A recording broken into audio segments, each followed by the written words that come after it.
It's time to accelerate. Hey friends, this is Andy.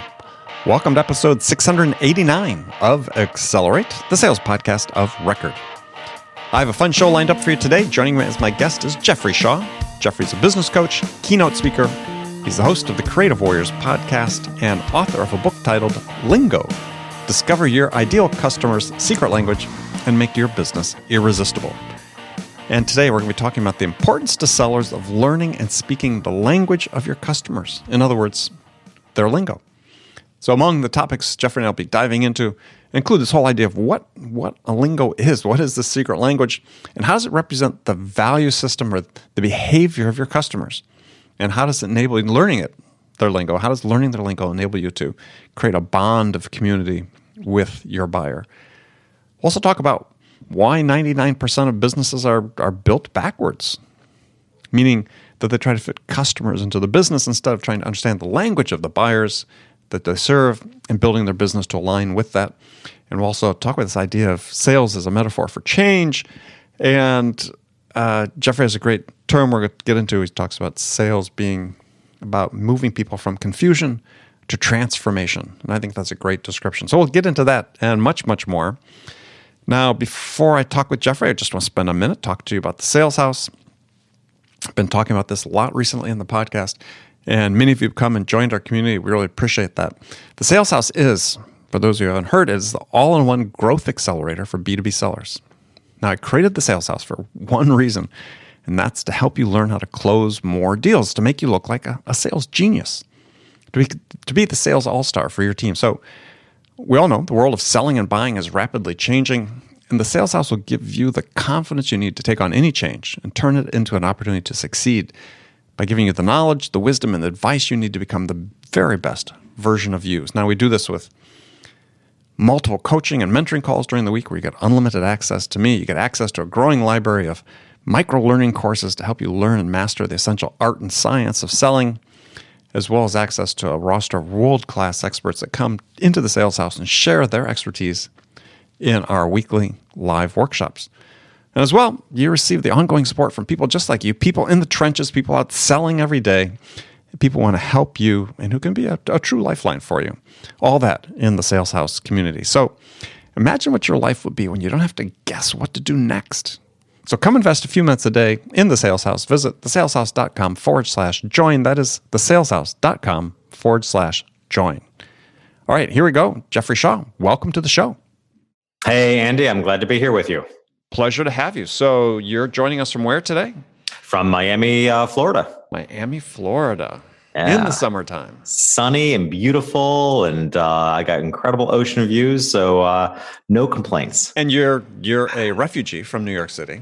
A refuge, that's a good way of putting it. Yeah, an escapee. Like a lot of people. I meet so many New Yorkers that did the same thing I did. I just came down. It was supposed to be a 3-month stint 3 years ago just to get away from the New York winters, and here I am. I'm still here. But you know, that's part of the advantage of realizing you've been an entrepreneur your whole life, and that you built a life that was location independent. After 3 months of being here and falling in love with it, I realized I don't have to go back.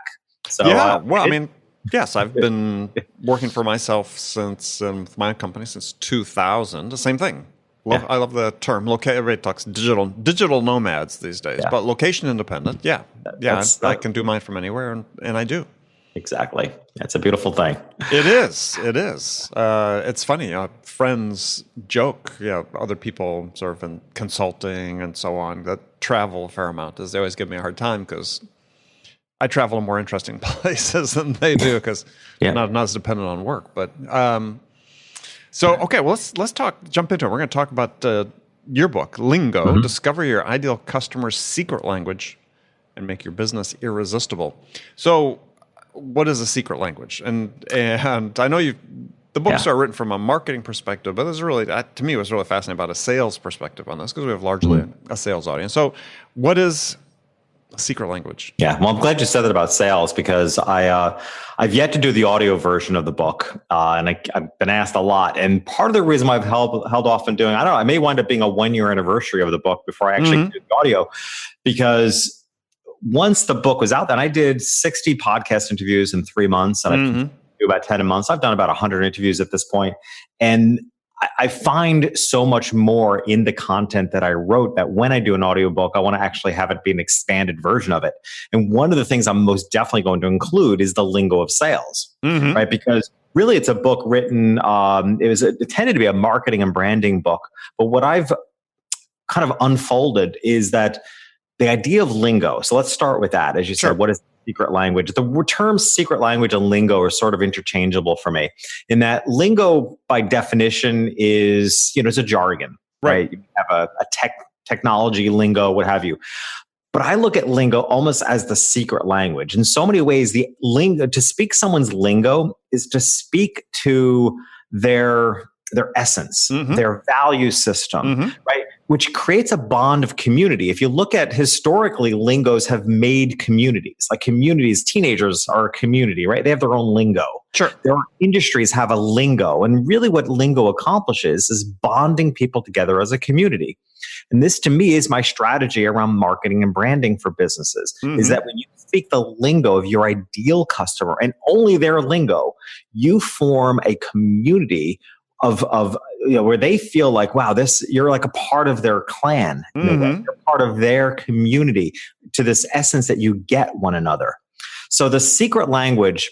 Well, I mean, just to break that down though, is a little bit is before you form a community, you have to have a relationship between individuals. So really the secret language, the lingo, is how two people bond initially, right? I mean, and it sets the formation for more people to bond in a common lingo.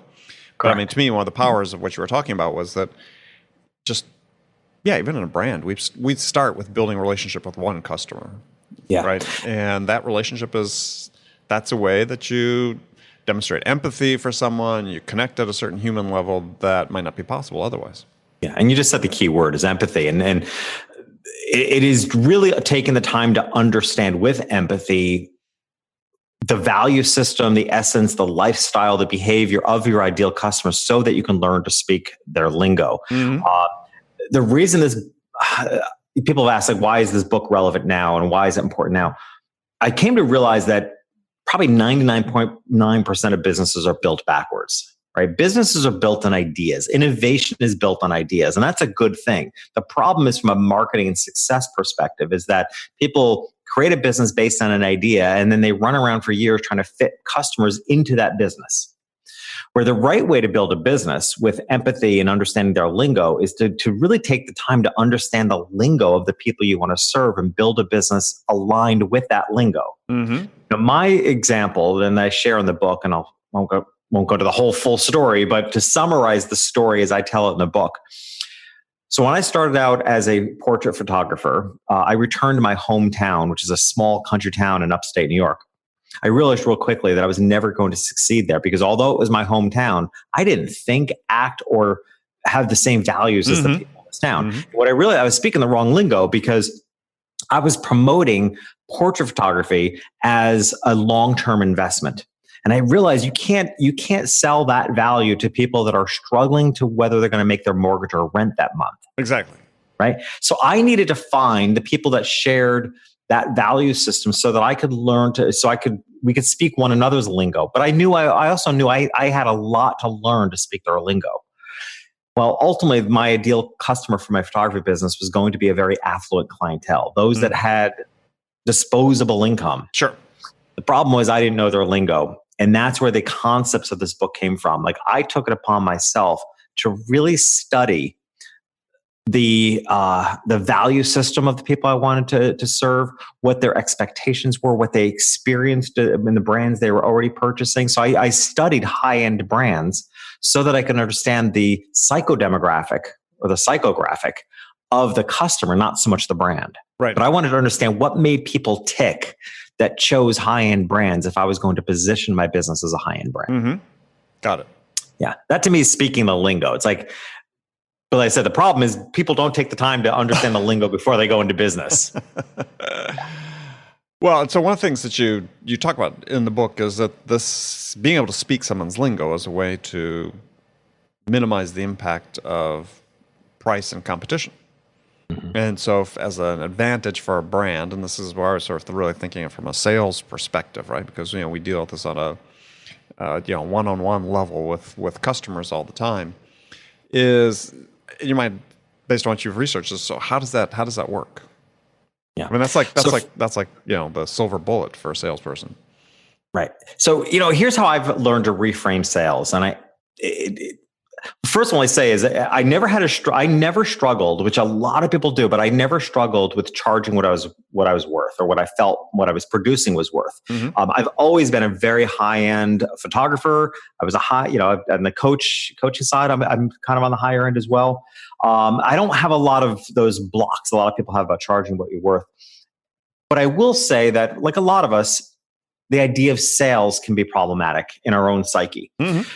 So one way that I learned to reframe how I felt about sales, and I think this is a cornerstone, is I realized it's actually not about selling anybody anything. It's actually about moving people, right? And yes, as a photographer, I had an advantage of moving people emotionally. But the big thing was, and I had to learn this from building my coaching practice, is that I had to move people from a point of indecision to a point of decision. Or I had to move people from seeing their problem to investing in the solution. Or move people from confusion to transformation. Mm-hmm. But ultimately, I realized that sales comes down to simply moving people. And yes, in a marketing branding perspective, often that means about emotionally moving people so that you can move them from wherever they are to where you believe they can be better served. Mm-hmm. Right. So from that perspective, or where they want to be. Right. Exactly. Although, I guess there's something to be said for that too, right? I mean, if you don't agree that's where they need to be, then I don't know that I could move somebody there or sell them. Yeah, well, they're not a prospect for you. Then they're not a fit, right? Exactly. So ultimately, it has to be, I think, we used to joke in my photography business all the time that I'd walk into the back room and, because we were in a very, very high service business, like a lot of sales are, but yet I would walk in the back room and I'd say they're going to get what I give them. Right. Mm. But there was some truth to that, because I didn't really listen. I talk about this in my book, Lingo, the difference between one's acknowledged need and their deeper need. Right. The way to really move people is to cater to what they don't know to ask for, but would serve them best. Sure. Most people only know to ask for their acknowledged need. I need this. But as the expert in your field and as the salesperson in your industry, you likely know what they really need that they don't even know that they need. And when you can, that to me is speaking someone's lingo, because when you can speak to that, you move people in such a way and build such a high level of trust, they will pay a premium price and you have formed a much deeper relationship. Yeah, I mean, that really boils down to this idea about having insights into what people's requirements might be that they're not aware of necessarily based on your experience about something they could achieve or accomplish that they weren't aware of. I mean, it sort of smacks a little bit, if you've ever read the book, The Challenger Sale is same thing as, you change the paradigm of what the customer thinks they're buying. Yeah. You ask them something about their business that they really should know, but they don't. And then that sort of sparks that insight on the part of the buyer is like, oh, well, this person's kind of sharp. They know something, right? They've got some value that I need. So you talk about how, though, the secret language, and this was interesting for me, is sort of replacing avatars and the marketing personas that exist. And interested, to hear a little bit about that from you, because, I think that the one thing that I see in sales, as I see as a problem, not everybody sees it as a problem, but I do, is that people become so wedded to this idea of the persona that, they'll send their marketing teams will arm their sales teams with really heavily scripted questions based on, hey, this person meets these criteria for our persona, and it never really gets that real connection going, right? Because they're selling to the persona, not to the person. Exactly. So, to me, that's problematic, because we end up getting these unsatisfactory, interchanges between stilted buyers and stilted customers. So, so how does Lingo sort of address that? Mm-hmm. Yeah, I think you're spot on. And it's one of the I refer to Lingo as the evolution of buyer personas and avatars, because it's okay that they exist and it's been good enough up to this point. But as the old adage says, what got us here isn't going to get us where we want to go. So buyer personas and avatars have been a step in the right direction from not knowing anything about our customers in years past, because people were throwing money at us with ease. Right. And then we started to develop, we need to know our customers a little bit better. And hey, let's throw some tracking pixels on there and we'll know their behavior. But it's not going to go far enough. I mean, I see a much deeper level of personalization being required, or I should say even individualization coming from from consumers. Right. And, Andy, I think part of this is going to be initiated by artificial intelligence and the fact that so many companies are using cookies and tracking pixels. The fact of the matter is, I've been in business long enough to know that every time something goes in one direction, the opposite becomes true. So, right. So as the world becomes more automated, more artificial intelligence, more behavior-based marketing, consumers are innately going to test that and crave the opposite, which is, well, but do you really know me? Not just my persona, right? Not just this generalization, but do you really know me? Yeah. Right. And that's why 100% agreement. I mean, I think that and Jeffrey Colvin wrote about this in his book, Humans Are Underrated, as we see this rush of automation, AI, machine learning, that, people are going to start craving the human.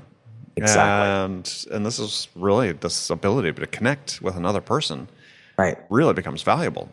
Yeah, and to feel like the business that you're doing business with really gets you. And this is possible, by the way, and I know that you know this too. This is possible for pretty big companies.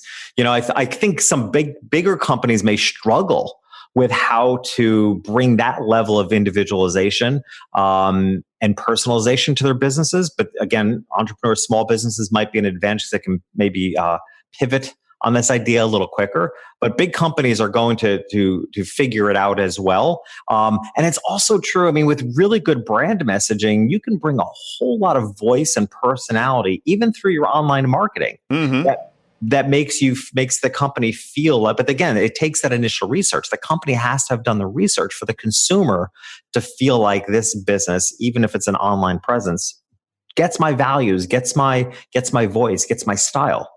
Yeah, I mean, to me, I think I see sort of stages we have to pass through, where right now we're dealing with the sort of fiction of personalization at scale, and that's going to pass through. I think before it gets even to the individualization, as you talk about, it has to go through this filter I call humanization, where people have to feel that they're actually talking to a person.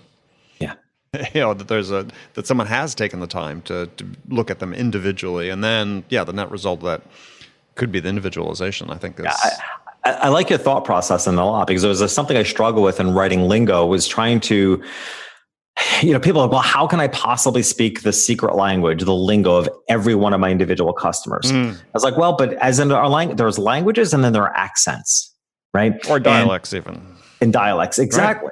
Right? It's broken down. So the lingo builds the community, and then you may cater more individually to the individuals through a dialect or through an accent, a little extra touch. So I'll give you a kind of a quirky example, but it's so fresh in my mind because I'm just returning from a few-day trip. It was supposed to be an overnight trip, but due to some storms, it wound up being a 3-day fiasco. Wow, sounds like Gilligan's Island. Yeah, exactly. It's sort of, I was beginning to feel that way with as many planes that I was stranded on.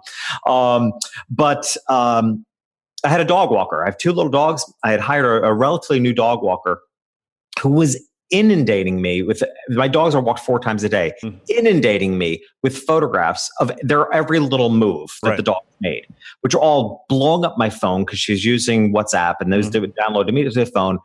And I was pushing back and saying, I just need 1-2 pictures. That's enough. And then there were a lot of messages about the well-being of the dogs, what was going on with them. And, by the time I got home, I was so frustrated, and I expressed to her, it's like, look, I appreciate what you're trying to do here. I said, but, I'm away because I'm busy and I'm working and I want to concentrate on my work. I said, this was way too much information. And she addressed the problem by saying, well, I take my work so seriously. I was trying to offer exceptional service. And that was the key. And the business coach in me never shuts off. So I was like, well, look, if I can offer you some advice, it's like you offered me the service that you believe is exceptional, but wasn't for me. Right. So you need to kind of fine tune what exceptional, because exceptional service is that I have such trust in you that if I don't hear from you, all is good. Mm-hmm. Right. And that's the mistake a lot of businesses make, I think, is that they develop based on avatars and buyer personas what they believe is going to be of exceptional service or sales to the customer. But they're not actually engaged with the customer, or even sometimes the way that community breaks down by individuals as to what they really need. So, hey, I'm sure this dog walker works with some other busy people who actually like that level of engagement. Mm-hmm. Right. But a very simple questionnaire would have addressed that issue if she had asked me in the beginning, how much do you want to hear from me? How many photographs satisfy you? It's that level of individualization would have made a big difference. Yeah, which then raises the question, which I don't think we have time to completely get into today, is, then how do you scale that level of individualization, right? I think that really becomes the challenge. Yeah. Because although, yeah, gosh, today's world of CRMs, big or small business. I mean, gosh, it takes a certain amount of time. I mean, for her to say, look, I'm going to survey every one of my dog walker customers, there could be a time where that she doesn't have the time to do that. Yeah. And thus, in her mind, saying, look, I need to establish a baseline of what I consider exceptional service, which, you could take even the example that you gave with your dog walker. I would say probably 80% of her clients would probably go over the top about that, right? Wow, she's going above and beyond. You have a different lingo and different expectations. So for you, that was different. So I think the challenge becomes, how do you individualize that in a way that enables you to do the rest of your work, right? I mean, that is scalable. Mm-hmm. I don't think it's as hard. And again, I think big companies, small companies can take on this challenge. I'll peel back the curtain here a little bit. You and I have come together on this podcast through a company that mm-hmm. sets up podcast interviews. Mm-hmm. Okay. And, they have their processes, mm-hmm. but I knew I was doing a considerable volume of in order to launch the book, I was doing a huge volume of interviews, 60 in 3 months and then 10 a month every thereafter. As much as I'd love to listen to every show that I'm going to be on, but I knew a volume, it just purely wasn't going to be possible. I'm also running my own podcast and my business. So I created for them a Lingo briefing sheet.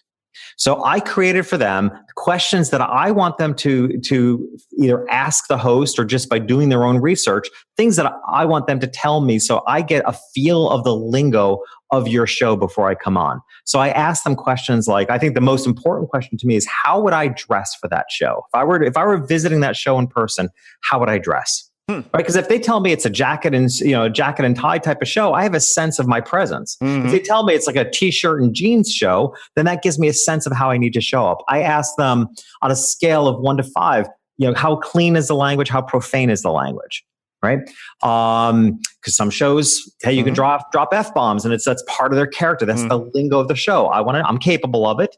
But I want to know the lingo. I'm not going to do it inappropriately because it's not about it being my brand on that show. I want to stay in the lingo of the show. Right. I ask things like, how much does the host and the guest talk over one another? So I just, with a simple form, provided them a briefing sheet that they're able to fill out. And I can look at this sheet and show up on your show and the hundreds of shows I've been on and get a strong sense of how I need to show up to speak the lingo of that show. So I think every business can do this with just some inquiry, even as a larger business, lead magnets and things like that. You can tell a lot by somebody. If you give people a choice of 2, 3 lead magnets, you can tell a lot about somebody by what they choose. Mm-hmm. Right. So that could become a way of developing. Well, this is the lingo. Time efficiency is the lingo of this customer because they chose this. Right. So I think with some automation, I think we can go much deeper in realizing people's essence than we realize. Yeah. My point was that it still takes time and takes systems. Yeah. And it takes systems. Yes. But if you're a sales professional and you're dealing with, 100 accounts, let's say, it's going to take systems. It's going to take technology. It may still, I think we see is there's going to be this tendency to default to, like I said, sort of the mass personalization, which I think we all acknowledge just isn't working, right? Yeah. But to your point, I mean, you know sales, and one thing you know is that it all comes down to conversion, right? If you start seeing a higher conversion rate because of that added level of individualization, that will inspire you to do more of it. Sure. Right? If you find success through knowing more about people, those small details about them, if you can find out more about them and you deliver on that, and that increases your conversion rate in sales, it becomes a no-brainer. You know what path you're going to follow. Well, absolutely. I mean, it's not that it's impossible, right? Because Harvey Mackay, if you've read any of Harvey's books, Swimming with Sharks, he talks about in that book, and had put this use in his business years and years ago. And they still use this. They try to ask or get answers to 66 different questions about their customers. Which is a level of depth that most people think is unimaginable. But when you think about it, when you have that data, and I implemented this in my own selling after I'd read the book, I wasn't going 66 deep, but I was going deeper. Yeah, when you have that amount of information about one particular client, then your conversion rate's going to go up fairly substantially. Yeah. I mean, it's one of the things I do with my coaching clients. I do a practice I call a brand blend. So I help them identify kind of their own brand essence by identifying two well-known brands that if you were to mash them together as a whole, it would represent the essence of your business. Mm-hmm. And the reason that's really useful is that particularly it's really useful for a company with various teams, various employees, because you can actually create a terminology that mashes those brands together in a way that the whole team knows what it means, mm-hmm. right? It creates a unity in the team that I think is really important. So that you're almost creating your own internal lingo. So it gets everybody on the same page to understand, that's the lingo of our customer. The lingo of our customer is, if you were to imagine, I don't know, one of my coaching clients uses a lingo called Prapple, which is Apple and Prada smashed together because they're an innovative company, but high end. Mm-hmm. So, internally they talk about Prapple as if it's a real thing, like it's mm-hmm. a word, mm-hmm. But it gives everybody in the team an essence of who their ideal customer is, what their ideal customer is looking for. And I think you find it very grounding in a company. Yeah, very interesting. I have to think about that. That's see how that applies to my own business. Yeah. The reason I think it's easier if you use identifiable brands is because as new people come on, they're brands they already know. If you mash together brands that are already intuitively people know something about, it's easier for people joining the team to kind of embody that. All right. So last question is, and I think we sort of touched on it a little bit, but I just want to see if that's the case, is that you talk about how, Lingo makes sort of the 80-20 rule, the Pareto principle, obsolete. So tell us what you meant by that. Yeah, I know. But this tends to ruffle some feathers too, because I get it. I get the 80-20 rule. I'm not going to argue the factual truth of it, because there's a actual truth of it. But I think as a philosophy, it's a dangerous philosophy for businesses. And I don't know that it needs to be the case. So, as you know, the 80-20 rule, the Pareto principle is 80% of your income comes from 20% of your customers. Well, particularly for smaller businesses, what that's really saying is that 8 of 10 customers are a waste of time. And what I found is that when you can speak the lingo of your ideal customer, you can build a business where all your customers are your most profitable customers. Mm-hmm. So you have, maybe it's a 95-5 ratio, maybe it's 90-10. But I think it's the amount of time that small businesses, medium-sized, even larger businesses, the amount of time that businesses waste catering to the customers that aren't the most profitable. A lot of times the gateway to that problem is their brand messaging. Right? They're actually calling forward too broad of an audience. Mm-hmm. In the book, one of the foundational stories in Lingo I talk about is my experience at Bergdorf Goodman. And one of my favorite things to do when I'm speaking on stage is to ask how many people in the audience know Bergdorf Goodman. Mm-hmm. Very small percentage of people, if anyone, knows what Bergdorf Goodman is. Well, they probably heard about it in a movie. Maybe, but I mean, I'm always amazed at the blank stares I get. Now, Bergdorf Goodman it's an 8-story department store on 5th Avenue at 59th Street in New York City. It couldn't have a more prominent location. I've done videos of, tens of thousands of people that pass by and have no idea it's there. Yeah. And the point is it's not for everybody. Right. And nor is any business for everybody.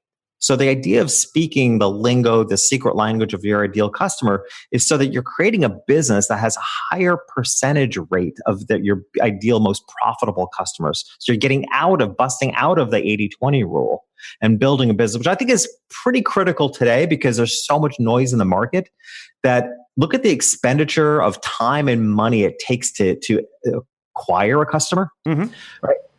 You don't want 8 out of 10 of them to be a waste of your time. We need every customer to stand out and be our most profitable ones. Yeah, interesting. Just thinking about the Pareto principle too, and we think about more and more businesses are switching to subscription models. Does it really apply in that case anyway? Sort of a separate subject, but if you're if you're HBO, I think probably the Pareto principle probably doesn't apply when you look about individual subscribers. Maybe it doesn't if they look at their customers as cable companies, but they've got. But there's not a huge amount of time invested in that type of. And if it's a subscription-based business model, there's not a lot of time invested that you have to protect the time wasted as much. But increasingly there is. I mean, software now is completely a subscription business, right? It used to be big dollar amounts. You go sell the license to a company. Now those companies buy by the seat. And that's completely transformed. Now you still have probably the same distribution if you're selling to large and small companies. But, if you're only selling to large companies, you think, okay, does it really apply the same way? I don't know. Topic for another day. All right. Well, exactly. Jeffrey, great. Well, I appreciate the time. It's a great talking to you. So tell folks how they can find out more about you. The best way to find out more about me is go to Jeffrey Shaw. Actually, we've created a page for your show. So jeffreyshaw.com/accelerate. That will get them to a page with some gifts on it. And actually, there's links to the book. Actually, something I'm doing a lot now is offering a kind of a quick audit of people's brand messaging on their websites. So there's an option for that as well. They can fill out a quick application, sort of what we were speaking about earlier. I have people fill out a written application. Right. And then I go to their website, and that's how I can often see the gap in their own brand messaging. And it's quite a beautiful thing to see because what people intend and what they write is very different than what they're actually getting across. Interesting. Okay. And it kind of closes the gap. And I can see the gap, but the goal is, of course, to close that gap by making sure you're speaking the lingo of your ideal customer, because what you have in your head and who you want to reach and what you think about them and what you're actually putting out in the world can be more often than not, there's a big gap in what you intend and what you're actually communicating. All right. Excellent. Well, good. Well, again, Jeffrey, thank you. My pleasure, Andy. Thank you for having me. Okay, friends, that was Accelerate for this week. First of all, as always, I want to thank you for taking the time to join me. I want to thank my guest, Jeffrey Shaw. Join me again next week as we welcome Brian Wade to Accelerate. Brian is the CEO of Sigster. Now we're going to talk about how to increase your sales velocity using your email. So before you go, don't forget to check out the Sales House, the growth accelerator for B2B sellers. Visit us at thesaleshouse.com/join. Thanks again for joining me. Until next week, I'm your host, Andy Paul. Good selling, everyone.